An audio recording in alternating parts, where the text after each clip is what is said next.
Hello, my name is Ayabulela Mhlahlo. I'm South African. I'm from UConn, a PhD student there in philosophy, and today I'm here at Yale, where we're graced by the incredible and beautiful Amarachi.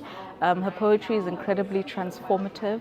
As she said, that she is a carrier of the Igbo poetic and proverbial tradition.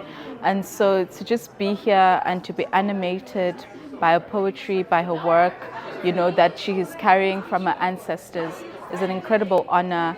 And, even though I don't understand Igbo, just to hear the level of animation in the language and how she was naming the trees and the river, the land, the people, it all just came to life in a very beautiful, sublime and surreal way. And that just also reminds us of the importance of carrying on and, sustaining African languages, because they are repositories of very dense and important knowledge systems and ways in which we can transform the world toward the better, given that we are in immense or stuck in immense crises the world over. So it's important for us as Africans to really keep our heritage and continue to develop our heritage so that we can respond to the problems and crises that the planet is facing today. So big ups to the beautiful Amarachi. She needs to continue doing her work and continuing to transform spirits the world over.